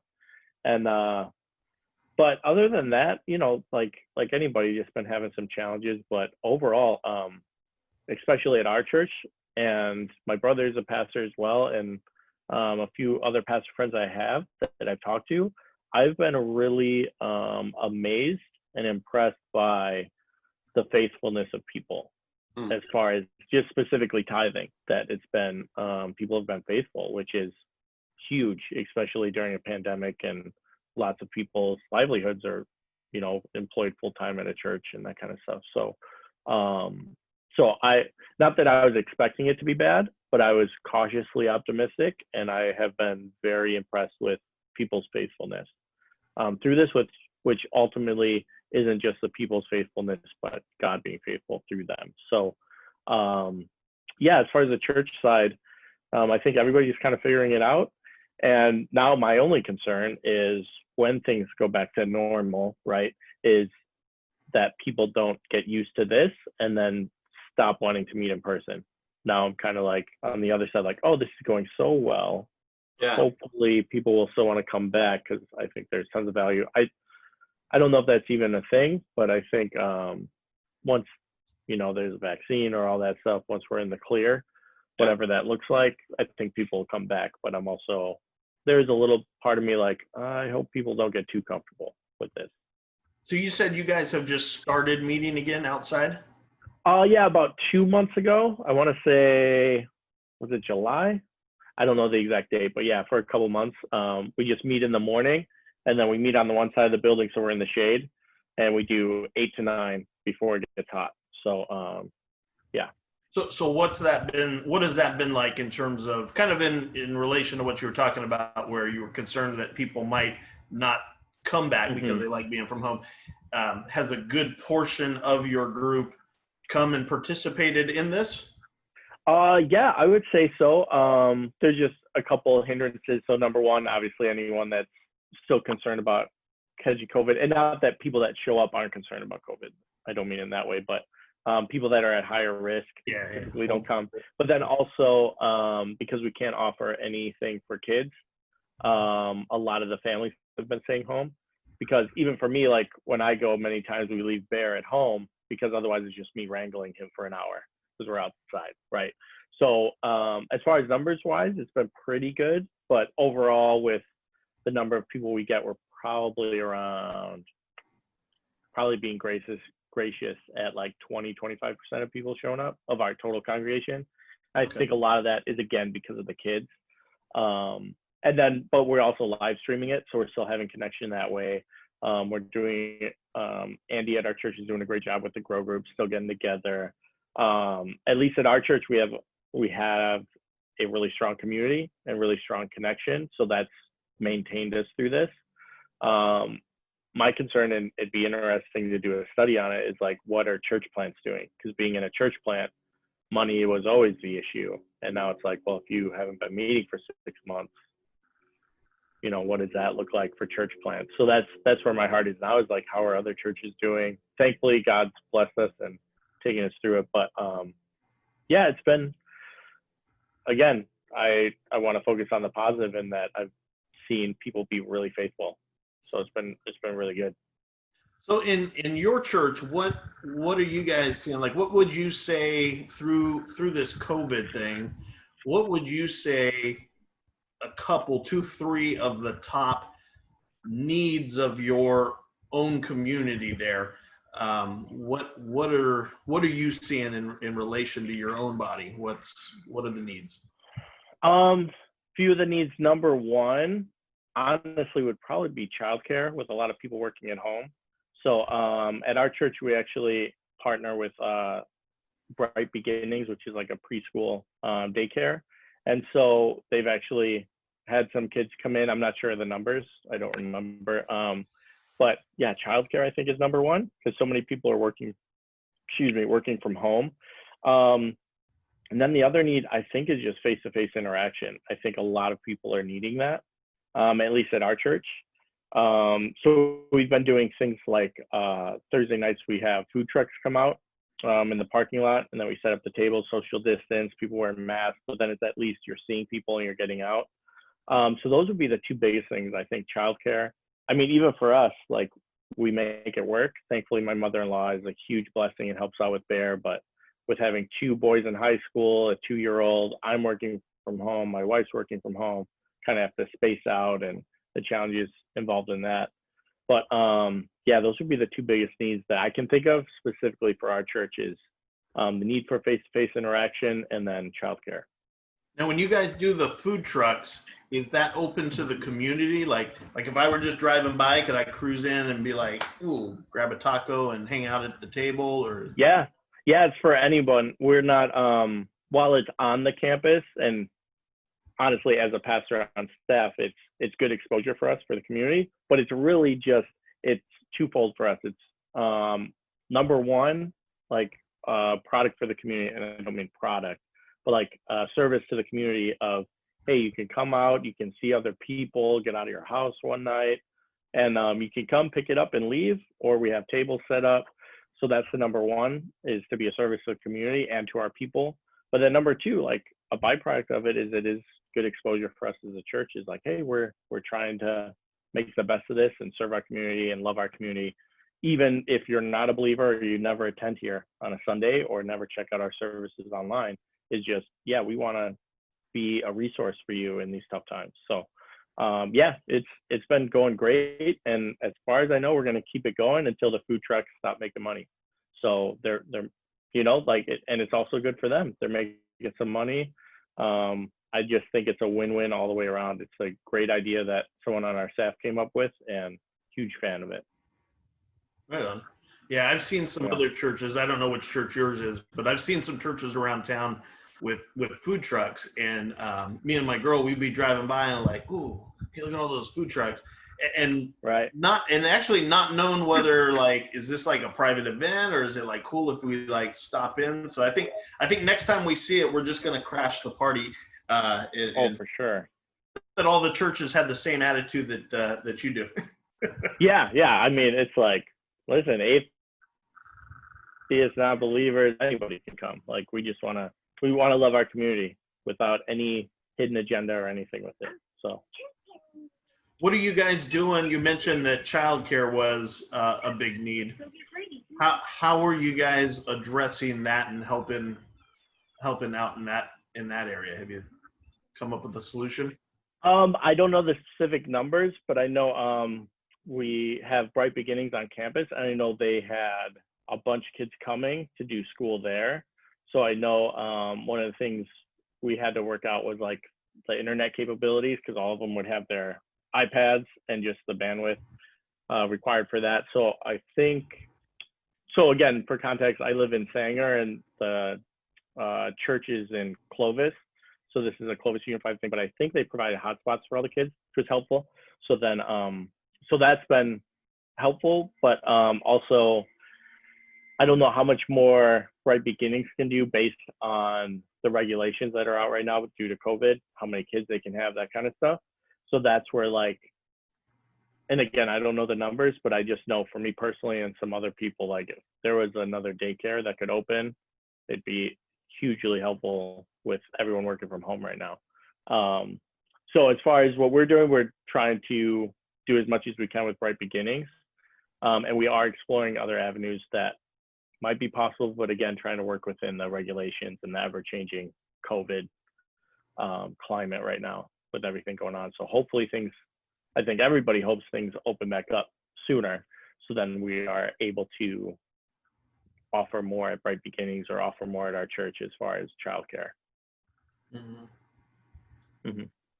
What are your kids doing, Jason? It's funny. I think my kids are weird. My kids are, I'm going to say my kids are loving the new system, with the exception, and I don't know why this is, but with the exception that they seem to have more work. They're going to school all day, and this actually bothers me. They're going to school all day, and then they're having to do all this homework afterwards because they don't have the time during the actual day to do it. So, I mean, both my kids are working on their homework and stuff right now. So I don't like that they're working. I mean, they're working harder than I am, But they do seem to be enjoying it and doing well with the online program. Excuse me. Bless you. Thank you. Sorry about that. That's okay. Let's talk about one more thing here, and then we can skedaddle. The other day, I think we've kind of been on one side a little more than the other, but did you see that Trump talked about people voting, like that little mix-up, voting twice? Did you see that, Jason? So he kind of, he was doing a speech. I didn't catch the whole speech. I just thought it was funny. I wasn't too upset about it, but he actually the topic that I wanted to kind of bring up with you guys, because I don't understand it. I've actually never voted for like a presidential thing. It's the whole voting in person or voting through the mail. Trump had said, I think the right doesn't want you to vote through the mail more. They want you to go in person, or the left wants the other way around. But Trump said something, if you're going to vote through the mail, to go also in person and make sure that your vote gets counted. But I think he said to vote again, which is kind of like illegal. But so it kind of blew up. They're like, we gotcha. Even with like the Nancy Pelosi thing, I hate that about that stuff. It's like, we got you. I don't like that stuff. But do you guys have any ideas or thoughts about the voting thing? Do you guys vote all the time? Do you care about whether you vote in person or by mail? What do you think, Bret? For me, I'm all for voting in person. And just honestly, because I know Dr. Fauci, and then who's the other doctor? I can't think of his name. Both said, if you can go to the grocery store, there's no reason you can't vote in person. So I'm all for voting. And so I would encourage you, Nick, to vote. And for me, like, I think voting is amazing and important. And me saying it, that I'm typically a conservative in a liberal state, where really, if you think about it that way, my vote probably doesn't matter, but I still do it anyways. But with all that said, like, I think voting is important. I think they should do in person. And again, like, even Trump saying that, I'm like, well, that was probably a dumb thing to say. I haven't seen the clip, but I heard about it. I'm like, well, that was a dumb thing to say, right? But how it's supposed to work is, if you do mail-in voting or absentee voting, and each state's different. So that's part of this issue too, is like each state does it differently. So some of them, it would be easy to do mail-in voting. Others, it'd be difficult. So that's part of the pushback. and obviously the concern for voter fraud, which him saying it that way makes it sound like he's promoting voter fraud, which I'm like, well, that was a dumb thing to say. But the idea, the non-articulate way of what he said, what it should have, I think he was trying to say was, well, when you do a mail-in vote, and then if you go in person, they'll have it annotated like, oh, you did mail-in vote, so you can't vote in person. But then what you can do is you can say, yeah, disregard the mail-in vote, I'm going to vote in person. But he didn't explain it that way. So it does sound like, yeah, exactly. I'm like, yeah, that was a dumb way to say it. That was stupid. So what you did right there, Bret, is I love, and I hope we can do that on both sides, is like actually try to get to what they were actually trying to say. You know, whether it's Trump or Biden or whoever, that's what I try to do. I like that you did that. Yeah, and so part of it for me is like, and full disclosure, I'm a huge South Park fan. So actually how I view voting is very much how one of the episodes was. This was from a long time ago too. I think it was like 15 years ago. They have this episode where the school's changing their mascot because their mascot was the cows, and then PETA has a problem with it, so they can't be the cows anymore. Okay. So they propose turd sandwich or a giant douche are the two things. And it's like, so they make this whole thing where it's like, you have to vote between one of these two. And that's honestly how I feel about voting sometimes. You're like, I don't love either of these people. I don't. There's many things that I disagree with on both sides. There's some things I agree with on both sides. So then it's important for us when you vote is to understand like what policies are important to you and decide which side you fall on. And sometimes voting with one eye closed, right? Like, so that's why like you'll never see me with like a slogan for, you know, Trump 2020 or Biden 2020. I'm like, no, because like I actually don't like either of them. Yeah. If you're gonna be honest, but it's also like, yeah, you're kind of choosing between a giant douche and turd sandwich. Is what it is in our political system. Yeah. And you just vote for the policies. I vote for policy more than I do for the person. So, because if I was voting for the person, I'd never vote. I wouldn't vote for anybody. Like, nope. I wouldn't even vote for myself if I was running for president. I know stuff that I've done and stupid things I think about. I'm like, yeah, I wouldn't vote for me either. So.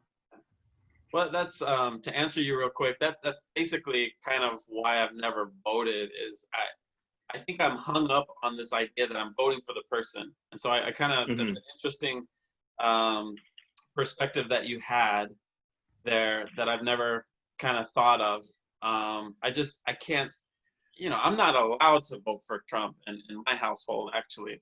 I'll get in big trouble. Well, you could, just don't say anything. I literally had this conversation with a friend, and his spouse was the same way. He was like, I can't vote for who I want because I'll be in trouble. I'm like, well, you know, it's kind of a patriotic thing to not say who you're voting for. Yes. Totally fine. Exactly. Like I've never said like, oh, I voted for this person or that person. Like, obviously based on if anyone listening to this listens to the whole thing is like, oh yeah, he's probably going to vote for Trump. Like, well, yeah, probably. Yeah. But I'm not going to feel great about it. Yes. You know, so. I hear you. Yeah. But yeah, I just have never been able to like, I didn't vote for Trump because I don't think he's a unifier of the country. I don't like how he, you know, but it's like, I like what you said. I'm going to think about that, you know, because I feel like I'm a very honorable person, or try to be, and I want to feel good about my vote and stuff. And so I'm going to think about that. But while I'm thinking about that, Jason, what do you think about this whole voting stuff? So to kind of not counter, but kind of counter Bret, I don't like to go to the grocery store. And I don't want to go vote at a polling booth. Ideally, I wish I could just do it online. You know, I wish there was some secure way you could just do it online. So I do my voting through the little mail-in ballots. But I haven't actually voted a lot. This last election, which I think was even just the primary election. I don't mean like the last presidential election. I don't think I even voted then. Maybe, but I'm not sure that I did. So I don't typically vote, kind of like you. to Bret's point, you know, we live in California, so if you are going to vote conservative, it doesn't really do anything because your candidate doesn't win in California. Um, I've often had the perspective as well that it doesn't matter, and I don't know whether this is right or wrong. And this is actually kind of interesting for myself because historically speaking, my perspective has been that it doesn't really matter who you vote for in terms of president. One candidate versus the other candidate, they're both screwed up. They're both liars. They're both career politicians. They're both nobody's going to make a big difference. Has been my opinion that nobody's going to make a big difference. And then this Trump guy came along, and he wasn't a politician, and that was very intriguing. And I feel like he's made a difference, that he's actually gone against the politics as normal, and gone against the grain and done something. Now, do I think he's an idiot? I do. I mean, I wish he would shut his mouth and put the Twitter down and all of that everybody else probably thinks. But someone needs to take his Twitter for sure. I agree. Way. Yeah. But man, I feel like for once there's somebody in office that's actually doing something. So. Yeah, and just a side note, like for me personally, through this whole COVID thing, I've realized I'm much more libertarian than I realized. I've kind of gotten to the point where, as a follower of Jesus, I've separated my political views from my being a follower of Jesus. I allow my follower of Jesus to be first and foremost. But this idea that like I want my beliefs to be in policy, I've given up on, because I'm like, I don't want to legalize Christianity. So honestly, for me, I'm like, listen, do what you want to do, marry who you want to marry.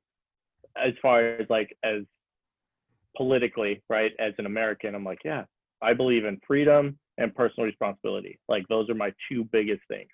So I'm like, I don't want to put things into legislation that take away someone's freedom or that takes away their personal responsibility. But then now, for me, I've kind of separated them. So then it's like, okay, do what you want. But now if you want to say you're a follower of Jesus, now we can have the conversation about the morality and what Jesus calls us to be as a son or daughter, as a follower of him. And so that's just kind of where I'm at, where I've realized I'm like, oh, I'm much more libertarian. I'm like, kind of, yeah, do whatever you want as long as you're not hurting anybody. Like small government, I don't want them involved in any of my stuff because I think the government sucks at everything. So I'm like, why would I want them to dictate even like tax breaks on being married? I'm like, no, I don't want that. You suck at it. Like, just stay out of it. Stay out of my life as much as possible. Do your role and stay out of my life. Interesting. Yeah, I for me with the COVID thing, I was kind of, I'll have my crazy Nick moments where I'm like, the business owners should be outside with their guns, ready to open up and tell the police, you know. But I think it kind of goes back to that idea of like, if you need someone's permission, like a business license to open up, well, they can take it away, and they've done that. So that's, I think I'm kind of more on that line as well. But yeah, I just got my license back. I've been licenseless for a year. What? Has it been a year? No, it hasn't been a year. It hasn't been that long. But without getting into the whole story, the state took away a insurance license that I had, so I was unable to go make money selling insurance, and it was totally not legit, totally bogus. But it has taken probably 6 months to get it straightened out. Probably at least 6 months to get it straightened out, and I finally got it back. See, exactly. That's right. Government sucks at everything. Terrible. Yeah. They just take our money. Yeah. So, you know, kind of, I wish we had somebody. I'll try to push back on this the best that I can. But do you feel like it's worth, we're not saying who we're voting for, but let's say someone voting for Trump. Do you think actually Trump being in office has caused all this chaos and division and just, I mean, we have riots. I mean, some would say a civil war is happening. You've got these different parts showing up with guns now, and we're having confrontations, which could be considered battles. Would you say that there's a lot of merit to actually voting for Biden, who would maybe bring peace back into the nation? You know, let's finish kind of on this idea here. What do you guys think about that, Jason? Send us home. Inspire No, you know us. what? I don't know that this is inspiring. I think that it's a scary time right now. Yeah. I would agree. I think it's a scary time. So. Okay, Bret. Yeah. So for me, honestly, like I was thinking about that too. Because honestly, for me, I'm like, if Trump gets reelected, it's probably the rioting is probably going to jump up that first week or whatever. Like, I think everybody's coming to that conclusion. It's going to be bad for, I think, probably a week. And then people will calm down. But also on the other side, I'm like, but then how much of this is politicized? I don't know. I'm not a conspiracy theorist guy, but I'm also like, if Trump gets reelected, is all of this stuff going to get stretched out? Whereas if Biden gets reelected, does everything just stop? Right, as far as like everything opened back up, I don't know, and I'm not a conspiracy theorist either way, but I'm also like, I've had that thought, and I'm like, I don't know, but I don't think, just being honest, just based on his interviews and his speeches, I don't think Biden's fit competently. I think there's been talk of him having onset dementia, and I think it's fair that he has difficulty answering typical questions or even reading off a teleprompter, which makes me nervous. And then on top of that, like Kamala Harris's record with as the DA of California, not looking at evidence to set people on death row free, some of the stuff she did with the truant kids and wanting to lock parents up, and just some of that stuff makes me nervous. And so for me, I'm just being honest, I hope Trump wins, but I'm also like, but if Biden wins, maybe it'll be easier. You know what I mean? So I'm like, I totally agree with Jason. Like, it is a scary time, but what I find solace in, again, being a follower of Jesus, I'm like, well, God puts people in position. And so I'm going to trust in God, not in the politician. You know, good, bad, and different. Whether the guy I voted for wins or the guy I voted for loses, all of it, that's just a president for a couple of years, where like Jesus is king forever. So that's what I find solace in, no matter who wins or loses, is that Jesus is king forever. This president's for 4 years. So my kind of perspective on this is that I think Trump's going to win again. I think people don't want their communities burned down. I think it's going to cause him to win easily. We'll see, but I'm not too hopeful, kind of like what Jason said. I think if he wins, this next 4 years is going to be a disaster in certain places. And I think it's going to cause more and more division. But I don't think it's Trump's fault. And I think a lot of this, people think it's Trump. But I want to push back on that idea and say that I truly believe a lot of it is our fault. Us as Christians, as everything. I think little by little, a lot of people have allowed themselves to hate Trump. And I think what happened was, over the years of hating and hating and hating, it's just growing more and more and more. And so it's almost not Trump, but it's the hating. There's so many people hating Trump. There's people who cannot even stand to hear the name, the T starts, and they will just shriek because of the hate. What's that I hear in the background? Is that K? Is that K in the background? Hey, we're not saying any names, but it's real, and I'm not saying I don't understand it, and I think it's a slippery slope when you start to hate things or people, and so I can 100% disagree with someone and still love them. But what I see in the nation is this division and this hate and this just turmoil has risen up. And I think a big part of it is a lot of Christians, not all the conservative Christians, but there's a lot of people who just hate, and that hate is finding, when you hate, you're gonna find a place for that hate to be directed. So now we hate cops, we hate white people, we hate men, we hate.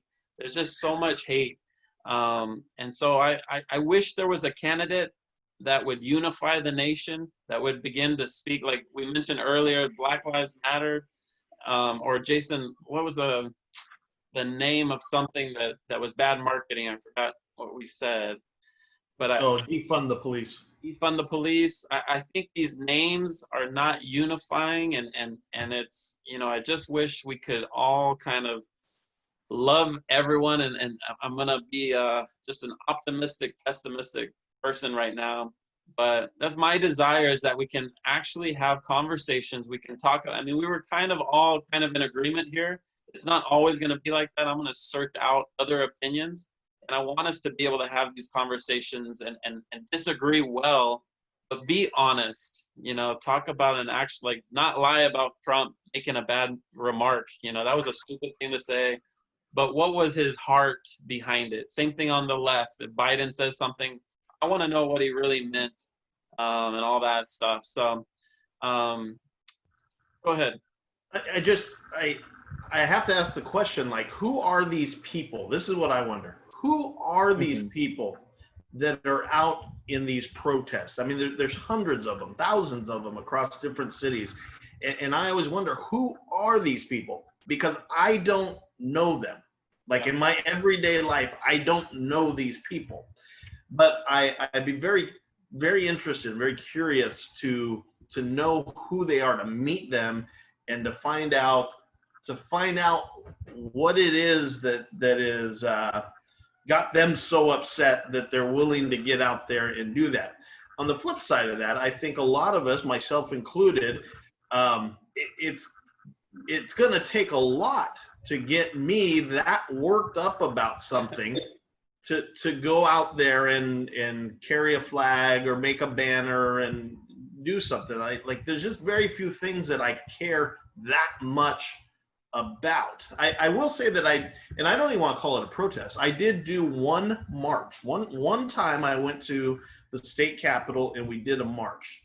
It wasn't, I don't want to say it was a protest, because it was not a protest. It was a march, and we did have little banners, but it was a march essentially to bring awareness to the issue of human trafficking. And I think that's what our purpose was to spotlight the idea that there is trafficking of children and women that's going on, not just somewhere else in the world, but right here in our own, at the time,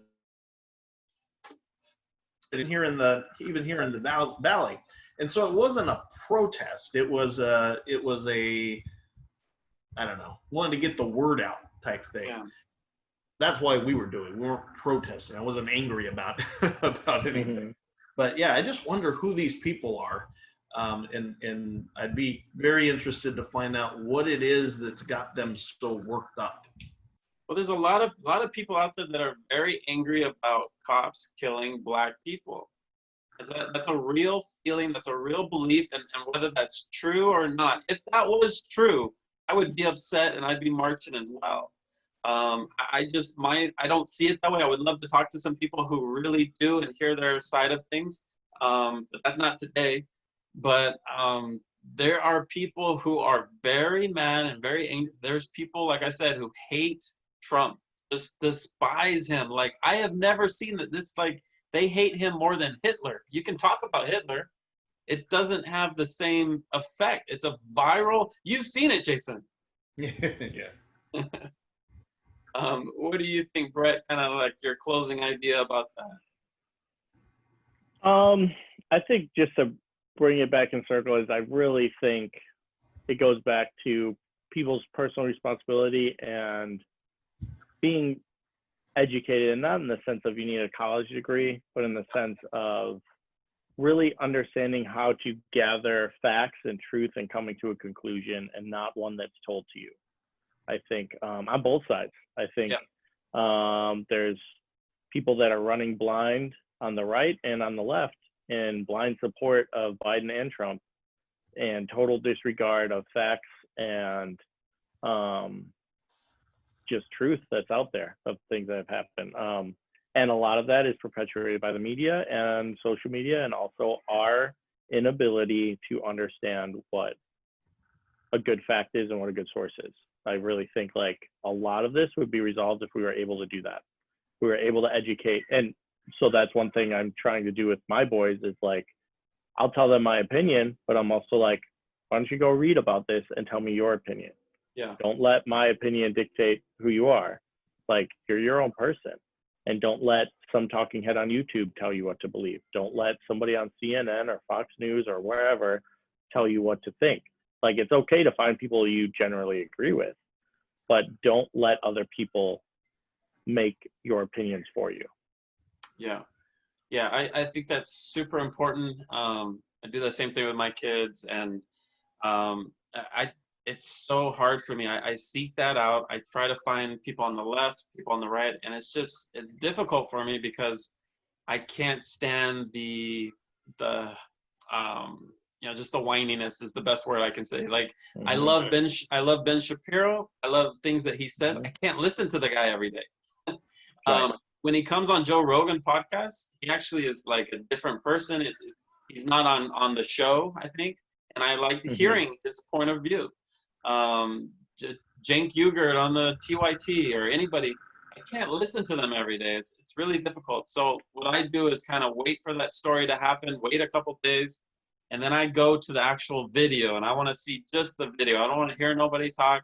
I want to see what happened. When Trump says something, I go and I watch the whole video. Let me see what the whole thing was. And I think that needs to be taught, to actually find out what happened, and then have these honest conversations. Like, we can disagree, but let's be honest about let's really talk. Let's not have the deception. So yeah, big one. All right. Agreed. Well, thank you guys for coming on. I love conversations. I love getting kind of that stimulation of the brain, and I really love talking to people who think differently. And so I want to think about the voting thing a little more.